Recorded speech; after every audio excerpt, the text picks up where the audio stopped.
Aaron Cohen. I was Rabbi Aaron Cohen. I've been trained in my young years in rabbinical training, and I practiced in a way for a number of years in rabbinical activity. And then I was in commerce for many years, and then later on I went into teaching, religious teaching.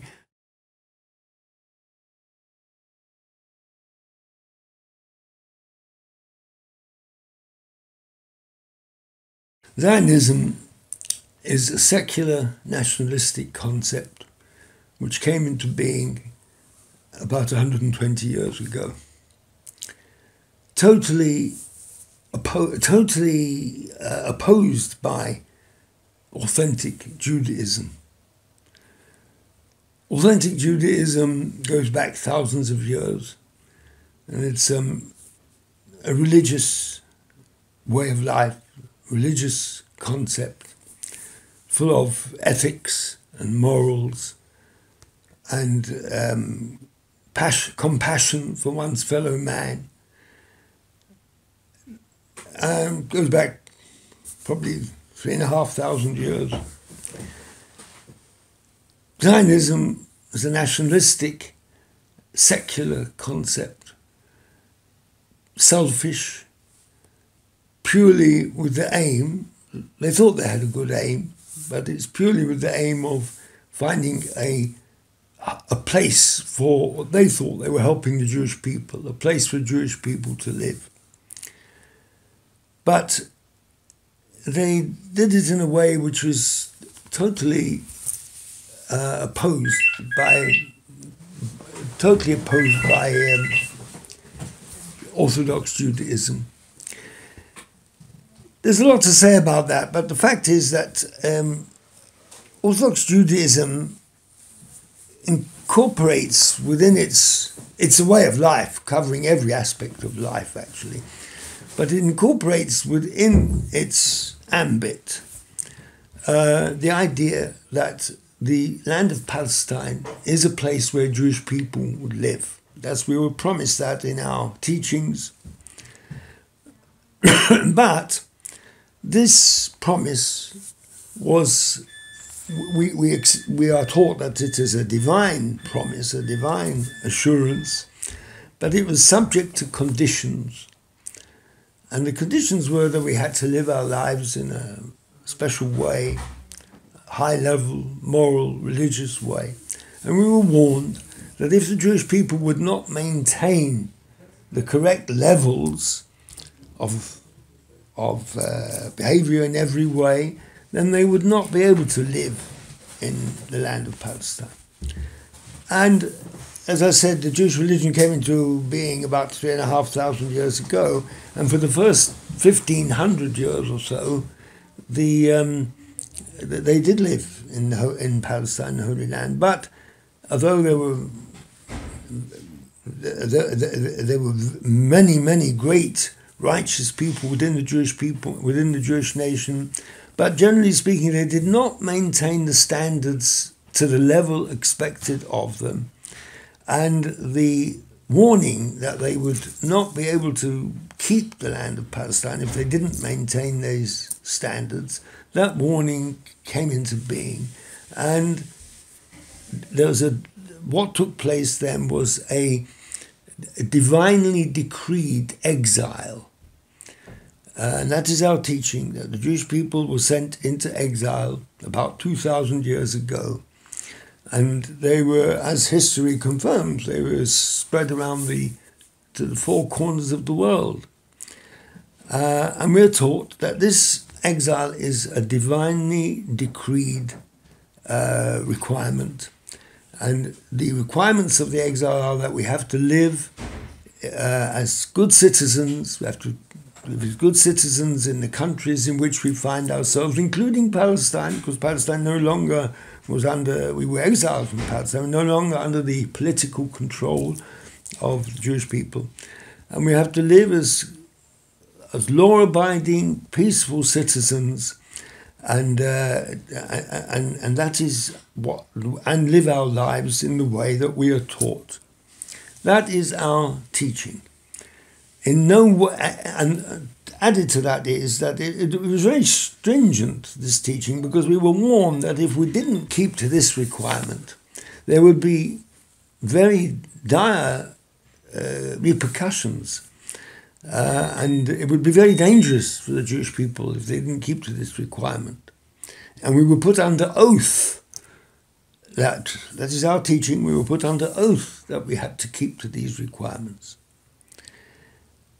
Then along came the Zionists. Now, the Jewish people did, over the years of their exile, in various places they have suffered, particularly in Europe, mostly in Europe, in the last 1,000 years.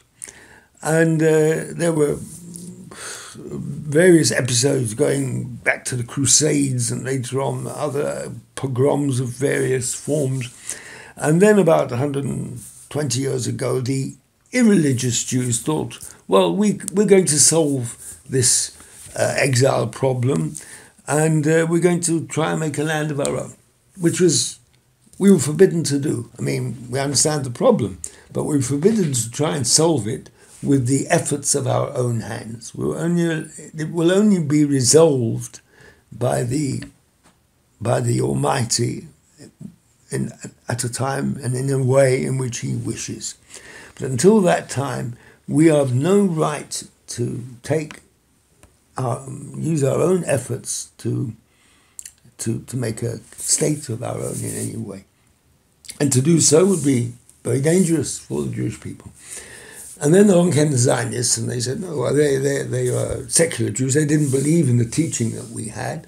And they said, no, let's take things into our own hands, and we're going to make a state of our own. And there was various discussion where that state should be, but anyway, they opted for Palestine. But of course, they, apart from the fact that they were now going against the teaching of our religion, that you mustn't take the law into your own hands and form a state of your own, they were also ignoring the fact that there was another people, an indigenous population in Palestine. And they decided, no, that doesn't worry us. We will override the requirements of that people.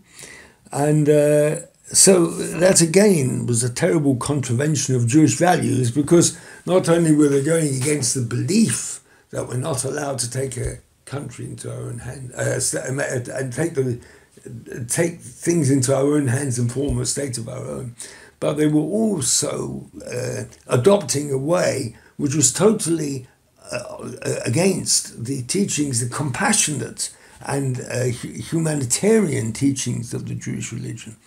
And so they came to Palestine, and a confrontation set up,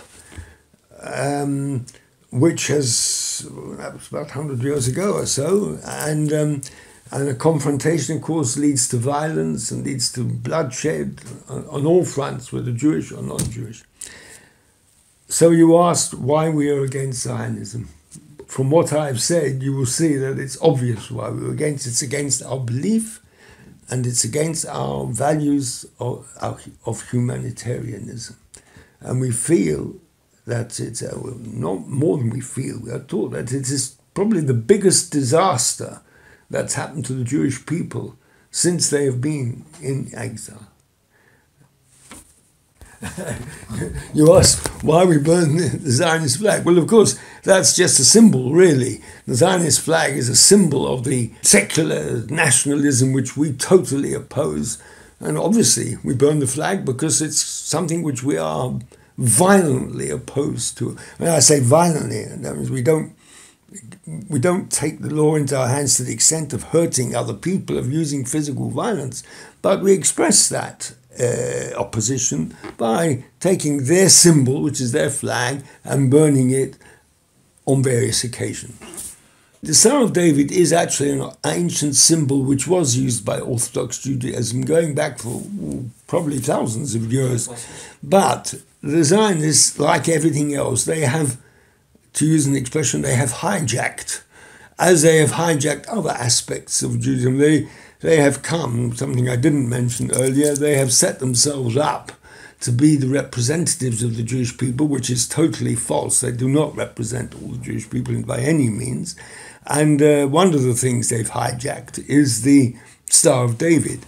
Once they've hijacked it, we don't want it anymore, because if it's become a symbol of Zionism, then we don't. Although it's sad, because it was something which was used by Orthodox Judaism, but once it's been taken over by them, then we don't want anything more to do with it. The Zionists have been spectacularly successful in their propaganda in making people think that they represent the Jewish people.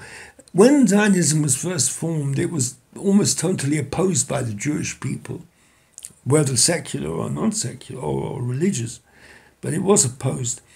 But the Zionist propaganda machine has been and continues to be very powerful, and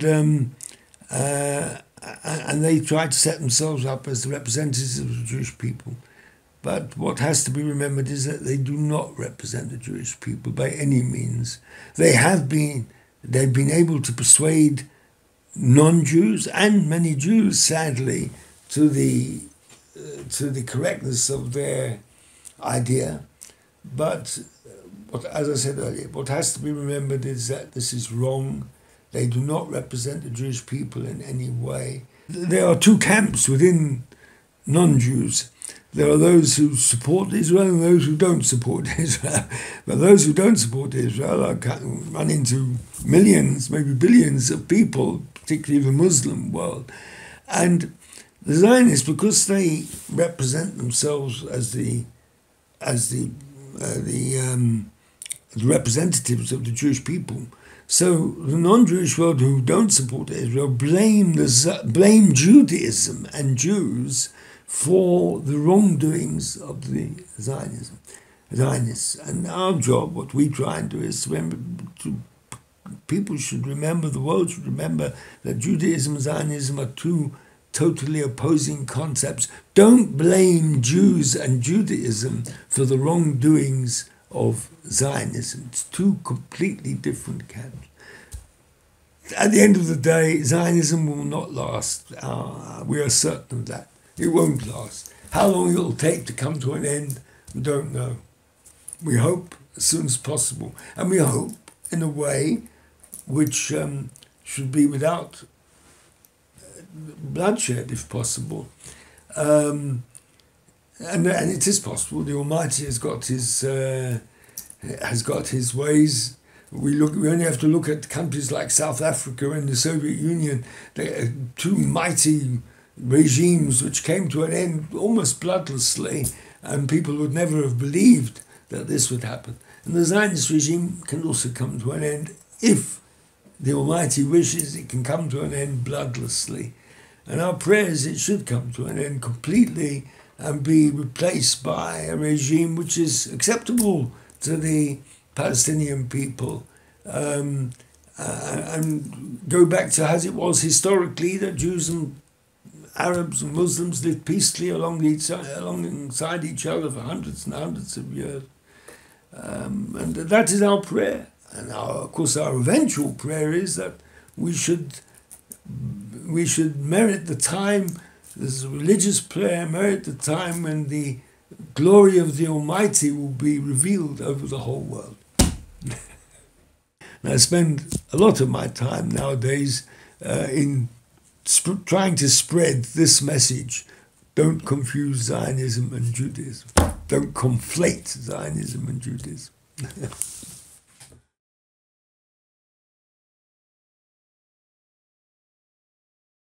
Absolutely. The old form of bigoted anti-Semitism, just hatred of a nation for the sake of being a particular people, it was very prevalent right up to, especially in Europe, particularly in Europe, right up to the Second World War, and culminating in the terrible destruction that took place in the Second World War. But since then, generally speaking, worldwide, that sort of bigoted hatred has disappeared. But what has taken its place is a hatred of the Jewish people, because people believe that the Zionists and Jews are one and the same, and therefore they do blame Jewish people for Zionism, and so that has produced a new form of anti-Semitism. And the real cause of any hatred of Jews nowadays is because of Zionism.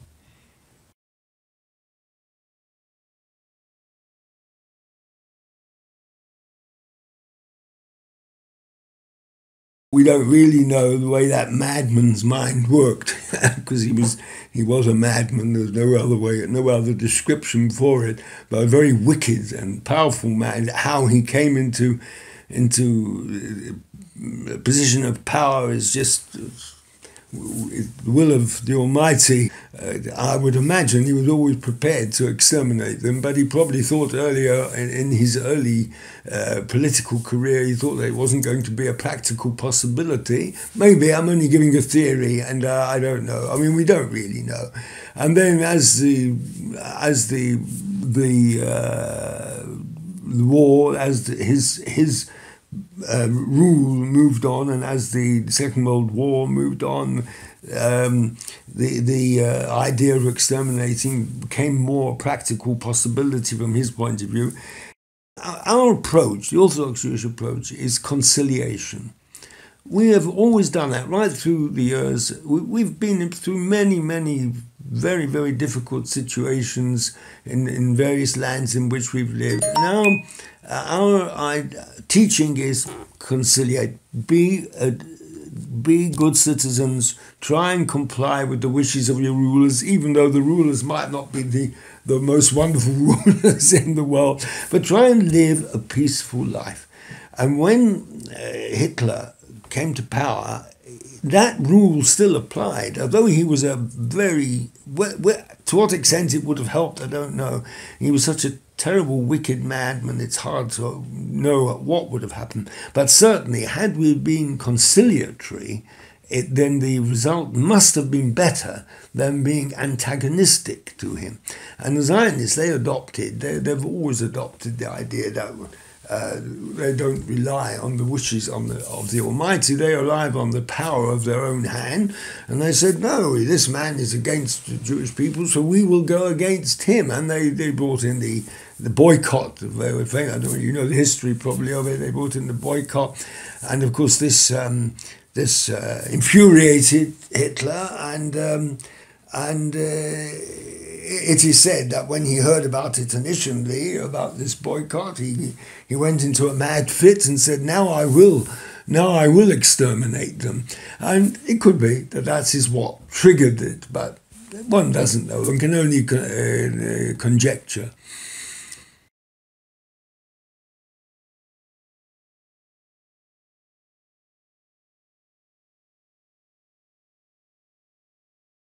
The Zionists at all times, right from their thought, they were never genuinely intending to help the Jewish people as a whole.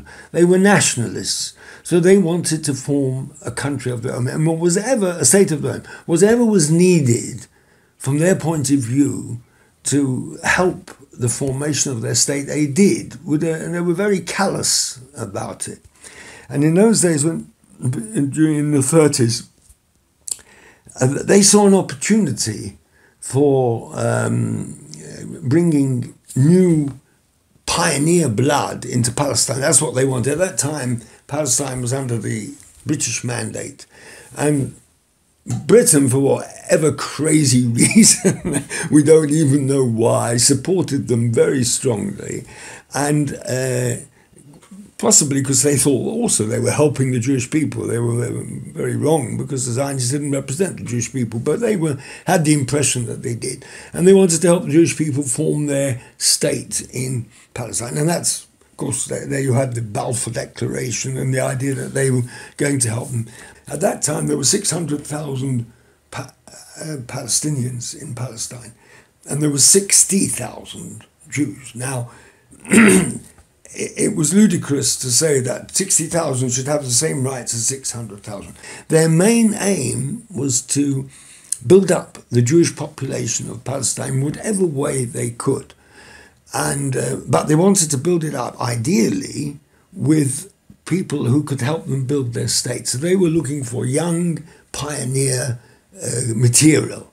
And so they saw that Germany wanted to expel the Jewish people. So they said, well, okay, let's do an arrangement with Germany that will bring the young pioneer material into Palestine. They weren't interested in the old people or the old people or people who couldn't really help the formation of their state. But if they could get young pioneer material from Germany, why not? They were very callous about it. The fact that it was Nazis didn't worry them too much, and they did. Of course, it's very well known. It's documented that they collaborated with the Nazis to the extent of getting as many of the right type of person that they wanted to come to Palestine.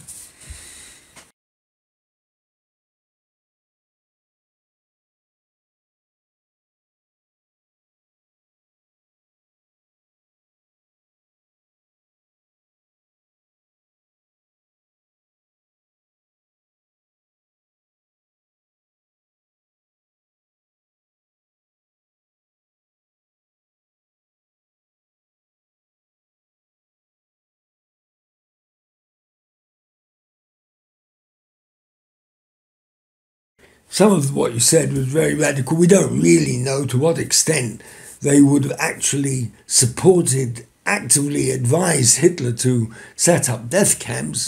That's a very strong and harsh accusation. It may be true, I don't know, because they're capable of it, but we don't really know that. But they certainly weren't concerned about it. What is documented is that they were quite ready to ignore the needs of the people who weren't suitable to come as subjects of the new proposed state which they were forming, and they were very callous about it. They said if they have to die, they will die. Whether they actively encouraged Hitler or not, I don't know. I can't answer that. But what is documented that they were very callous about it. They weren't that bothered in any way about the fate of the general state of the general nation of the numbers of Jews. And the second part, what you said, is certainly true. During the war, they were callous about the intentions of the Nazis, and they took advantage of the fact that they would help them get their correct material into their state. And then, of course, after the war, they jumped onto the other bandwagon and said, well, yes, there's been a Holocaust. Now it's become our Holocaust. They call it their Holocaust. It's become our Holocaust, and that gives us the right to do what we like in Palestine, which, of course, is totally wrong.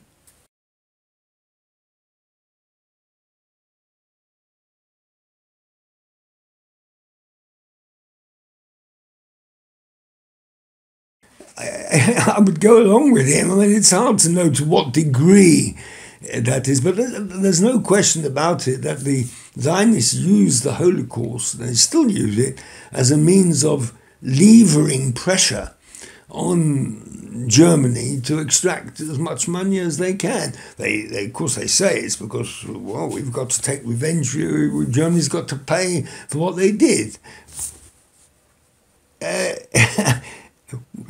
What one has to understand, a very basic thing, which the approach of Orthodox Judaism, as far as Nazi Germany is concerned, is this, that a very basic philosophical concept in Judaism is that whenever an evil deed is perpetrated by one person or group of people against another person or group of people, it is not the job of the victim to extract punishment from the perpetrator. That is the job of God. That's the Almighty's job. The job of the victim is to accept what's happened to them, even though it's been perpetrated by other people, and to do introspection, to look into their own affairs and say, what has caused, why has the Almighty allowed us to go through this suffering, and how do we have to improve ourselves in order to prevent that in future? Not the way of prevention is not. It's not our teaching that we have to look to the perpetrator and extract punishment from him. That is not our business. They will get their punishment. If they did a wicked deed, they will be punished. But it's not our job to do it. That's the Almighty's job. Our job, the victim's job, in any case, in any event of suffering caused by another person, is not to blame the other person, but to look at introspection, look at himself. And that has, and that's exactly how the Orthodox view is. It's not our job to start trying to extract as much as we can from Nazi Germany. That's the Almighty's job. But the Zionists, because they don't have a religious approach at all, their approach is relying on their own physical powers and military powers and so on. They say, yes, well, we have to extract what we can from from Nazi Germany.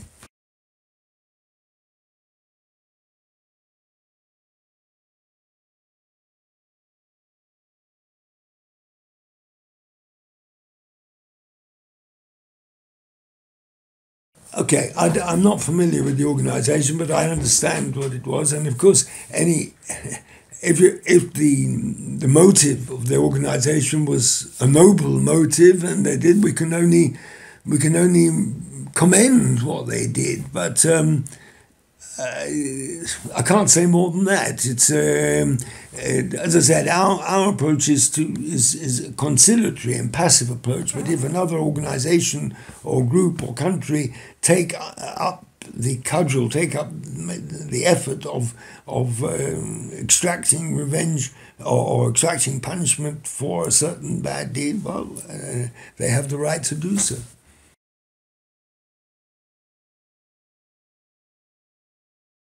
A bigoted hatred of the Jewish people is something that's been around ever since the Jewish people existed. And there have always been people who have had that feeling.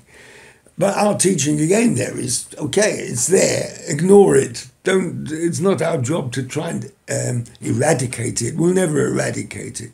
So in Poland, at the end of the day, in Poland, as in any country, there's all sorts of people. The Jewish people lived in Poland for hundreds, possibly thousands of years, and there were very great, thriving communities in Poland. But there were, I mean, one cannot deny, there were Poles who were anti-Semitic. So what should one say? It's sad that anti-Semitism did exist in certain quarters of Poland, but I wouldn't say that Poland has got a history of being totally anti-Semitic in any way. On the contrary, they were the host of Jewish people for hundreds and hundreds of years.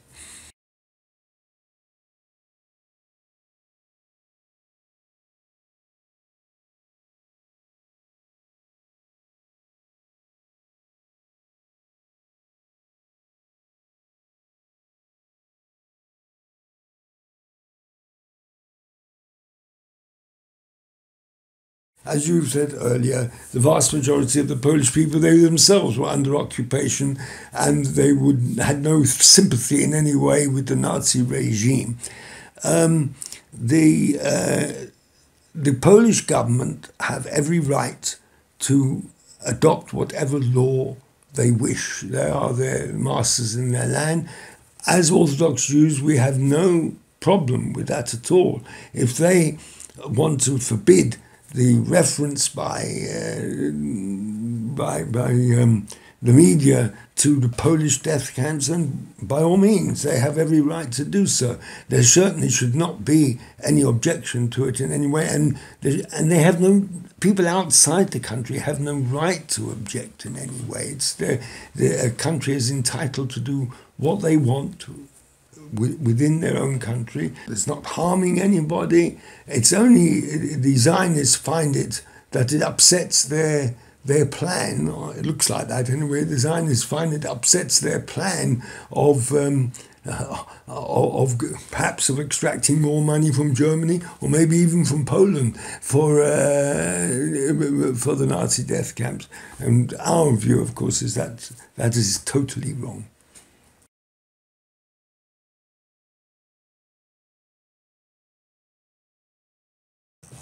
I'm not now talking from a religious point of view. I can only give you a personal opinion. Personal opinion is there has to be just behavior. As far as listening to the complaints of the Zionists about Polish legislation is concerned, I would say they should take no notice of them at all. Poland should take no notice of the Zionist complaints. Poland is a right to do what they have within their country.